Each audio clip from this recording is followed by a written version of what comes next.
yes, again, they were both in the womb and had different fathers. This happens a lot, shockingly often. Hello, lovely people. We came into the world like brother and brother, and now let's go hand in hand, not one before the other. That's from William Shakespeare's The Comedy of Errors, which is famous for featuring two pairs of twins. Although I absolutely bought this decorative quote assuming it was about equality in a romantic relationship, and it's not. But at least now I'm having twins so I can get some use out of it. I'm Jessica, my pronouns are she, her, and my wife Claudia is currently pregnant with the aforementioned twins, who are due really quite soon. I don't know when this video is going out exactly, but if you want a number of weeks you can follow us on Instagram at Jessie and Claude. And if you hadn't heard that we are pregnant until now, or you even subscribed, make sure you've hit the button to increase your chances of YouTube notifying you when I post new videos about LGBTQ+ history, chronic illness, or parenting as a lesbian couple. So unsurprisingly, I've been thinking a lot about twins recently. Did you know that 1 in every 42 babies is born a twin? That is more than 2%, which means that twins are more common than people with red hair. Of course, it's a lot more common to have twins if you've had IVF, including identical twins. Hi, that's us.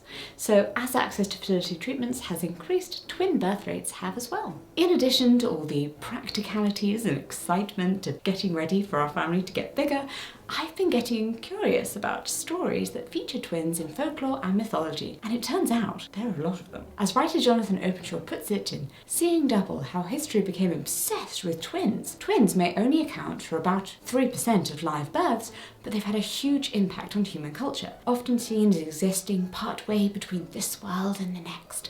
They've been worshipped as gods and persecuted as witches, mainly in England. That's us. And our cultural reverence for and fascination with twins goes back at least as early as 2000 BCE. A piece for Hyperallergic in 2024 by writer Sarah Rose Sharp explains that the tomb of Nefertiti is depicted as twinned with Isis, the goddess of healing, cementing the status of Egyptian royalty as being directly descended from gods. Our family is mixed heritage. We're British, of course, but Claudia's heritage is Chinese-Malaysian, and mine goes back to Scandinavian and Baltic countries. I used that as a kind of starting point, but I ended up diving into myths and cultures from all around the world. It was really fascinating to learn more about different cultural ideas about twins, and today I'm going to share some of my discoveries with you. Please also add your own interesting facts about twin culture from your own country into the comments below. Whilst this video is largely going to focus on positive stories about twins, I am briefly going to mention some difficulties in childbirth and the worry that both twins might not survive at points, and as this is part of the framing of how twins are seen in many cultures. But this is a light-hearted, fun video, so it's okay. Twins in Yoruba culture. Where are more twins born than anywhere else in the world? In Igbo-Ora. It's a small town in the Yorubaland region in West Africa. The birth rate of twins in Igbo-Ora is around 50 in 1,000, compared to about 12 in 1,000 worldwide. The entire region boasts an above-average incidence of non-identical twins. A quick reminder that it's having non-identical twins that is genetic. Having identical twins is just a random happenstance. Kind of. So there are certain things that make your embryos more likely to split, so it could happen more than once. Some people can have more than one set of identical twins. Now, twins are revered in Yoruba culture. The Yoruba word for twin is ibeji. I apologise for my pronunciation, which means double birth and the inseparable two. Journalist Claire Armstead, in an article for The Guardian, explains that Ibeji is its own Orisha, or deity, in the Yoruba pantheon, and stands for the ultimate harmony between two people. There are even specific first names that are traditionally given to twins. Taiwo, which means one who tastes the world for the elder child, and Gehende, meaning one who came after, for the second-born twin. However, in a very fun twist of Yoruba mythology, it is the second-born twin who is considered the older one, because they push their younger sibling out first to check out the world, make sure it's safe. To the best of my knowledge, the names are the same, regardless of the gender of the twins as well, which I really like. Igbo-Ora describes itself as the twin capital of the world and views the high number of twins as a blessing. Mothers and families who've given birth to twins are showered in gifts. Taiwo Oyewale, a research assistant specialising in Yoruba culture at the University of Ibadan, said celebrating twins was rooted in traditional religious belief. Twins are seen as a gift from the supreme god, and Igbo-Ora's oral history describes them as a reward following a series of natural disasters that befell the community. and having put a lot of time, money, hope, dreams and wishes into making a second baby, ending up with a multiple pregnancy does definitely feel like a blessing. Afra House, a gallery that's based in London dedicated to African art, has a blog post that explains the importance of the sacred twin sculptures, or Ire Ibje in Yoruba culture. The consecration of newborn twins to the deity of twins, or Ise Ibije, is a crucial ceremony carried out by the Babalawo, chief priest, shortly after birth. Now, this ritual is believed to bind the twins' souls together, making the survival of one twin dependent on the other. But to avert misfortune, should one twin pass away, the Babalawo is consulted to create sacred sculptures. These sculptures serve as a vessel for the departed twin's soul and a means of appeasing the surviving twin's soul. But everything will be fine. Okay. The statues aren't just intricate works of art, but they also hold a deep spiritual significance to Yoruba people. Twins in Chinese culture. Another place with an unusually high percentage of twins is Mojiang in Yunnan, a province in southwestern China. Twin births in Mojiang occur around 25% more frequently than in the rest of the world. This has been attributed to multiple reasons, including genes, the climate, and water from a pair of local wells that have magical properties. There are twin wells located in the nearby village of Hexi that have become legendary, as out of just 100 local families, there have been 10 sets of twins. According to local folklore, the wells were once a pair of twins who were then transformed into a drinking source. Don't ask how, that is just how myths work.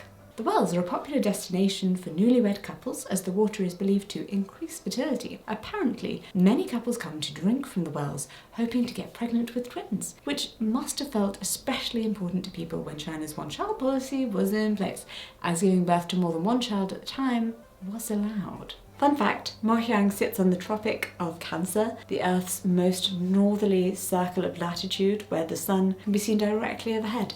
Thus, Mojiang is meant to have a special feng shui and be a yin-yang balancing point. I totally know all about this.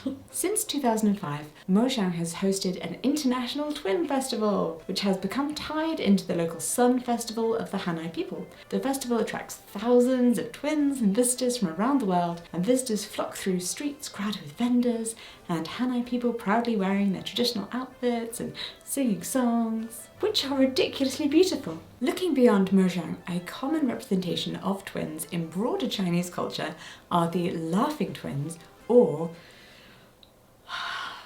watch me struggle with this pronunciation. Yes.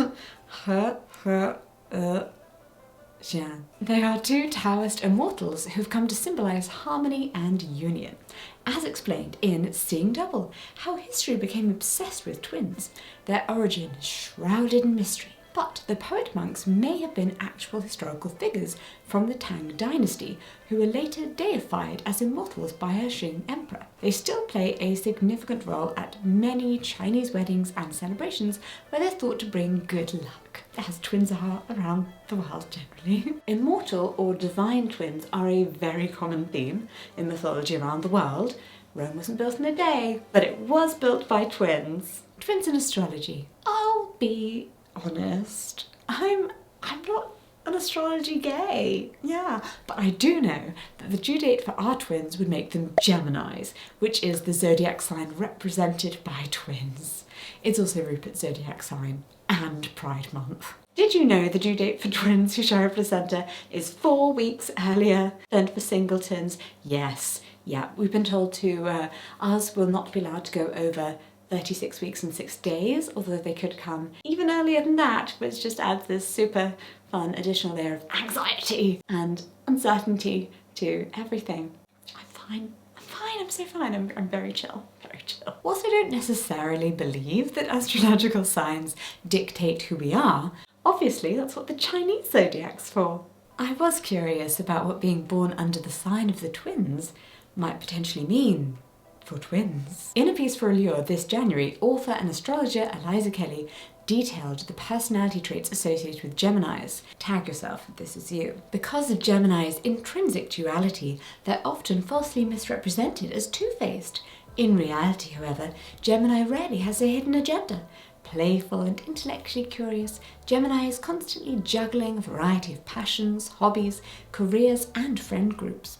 These curious twins are terrific pioneers, using their energy to spearhead innovative, creative projects. A fearless thinker, Gemini is always down to try something new. Apparently, Geminis thrive on intellectual stimulation and are known for their sharp minds, eloquent communication skills, and extraordinary wit, which does fit with the one Gemini child I have so far. He cannot sit next to the pool on holiday or play in the sand. He has to be learning and conversing. As such, Geminis are meant to be known for having a natural ability to adapt to any situation and effortlessly switch between different social circles and conversations, infusing interactions with humour and a lively spirit. Comment below if the Gemini in your life does indeed infuse all interactions with a lively spirit.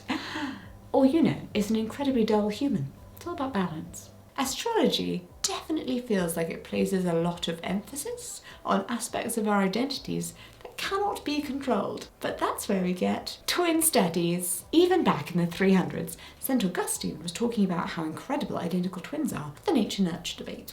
As noted by William Viney in Twinkind, The Singular Significance of Twins. Look at twins, argued St. Augustine. They are born beneath the same stars, yet lead different lives and die at different times. Speaking of stars, two of the stars which make up the constellation of Gemini are named Castor and Pollux, twin half-brothers, I will explain that, from Greek and Roman mythology. Now, their mother was Leda, who was an Aetolian princess who later became queen of Sparta, but they had different fathers. Castor was the mortal son of Tyndareus, the king of Sparta, while Pollux was the divine son of Zeus, king of the gods, who seduced Leda in the guise of a swan. They are thus an example of heteropaternal superfundication, the fertilization of two or more ova from the same cycle by sperm from different sources. Oh my goodness. When Castor was killed, his twin brother Pollux asked Zeus to let him share his immortality so that they could stay together. In response, Zeus turned them into the constellation Gemini. Though according to Encyclopedia Britannica, Gemini is represented in Egyptian astrology by a pair of goats, and in Arabian astrology by a pair of peacocks, rather than a pair of humans.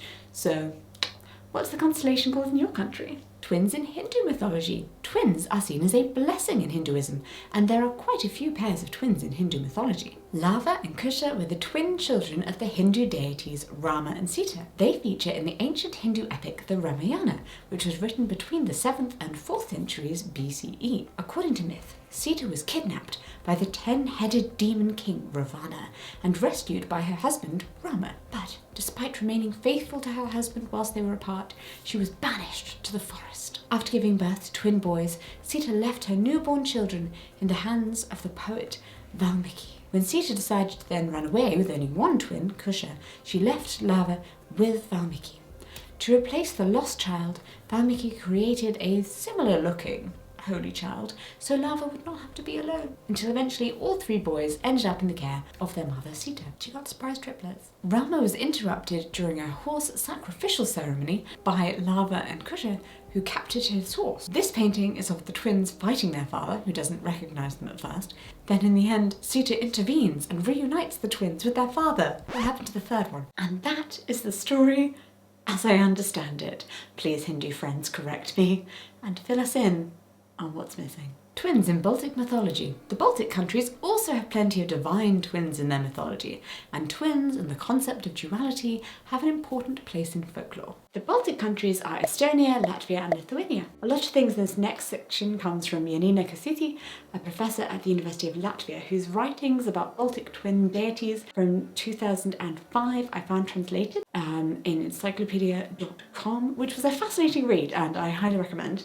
Link in the description. For Latvians, Dievs, the personification of light, is the twin of Velns. The world was created according to ancient folk legend as a result of their fight on a stone in the middle of the sea, or on an island in the middle of the sea, a place that at a later date became the central axis of the cosmos. And Dievs also has twin sons. The divine twin sons of Dievs in both Latvian and Lithuanian folklore are associated with horses. In mythological folk songs, the twins travel by boat or by horse, often transforming into or fusing with the horse. The sons of Dievs are perceived as the protectors of humans, primarily of men and specifically during war, at sea, when fishing, and when caring for horses. In Latvian mythological folk songs, they reveal themselves as two candles in the sea to fishermen and sailors, thus lighting their way.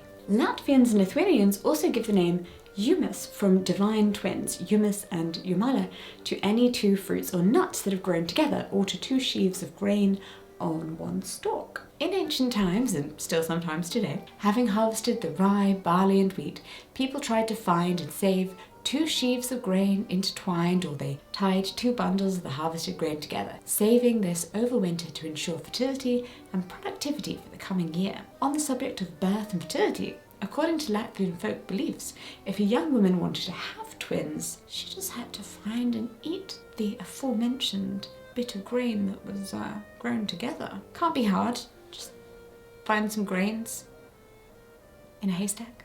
Cassiti also points out that there are many similarities between the godly twins in Baltic mythology and those in other Indo-European cultures, and it's really interesting how strong the parallels across different countries' folklore can be. Twins in Shakespeare. And of course, we couldn't go without mentioning twins in Shakespeare. So, jumping forward from ancient mythology to Elizabethan England, two of Shakespeare's plays feature twins: The Comedy of Errors, which was published in 1593, and Twelfth Night, which was published in 1601. I actually really love Twelfth Night. Looking at how Shakespeare portrays twins is very interesting because it marks a change in how twins were seen at the time in Europe. Within early modern England, twins were not always associated with comedy. Playwrights tended to link their twin characters with tragedy, staging mad and murderous twins, a representation of twinship which more closely aligns with the unnatural associations twin conception carried at the time. The incorrect explanation for how twins were conceived at the time was, how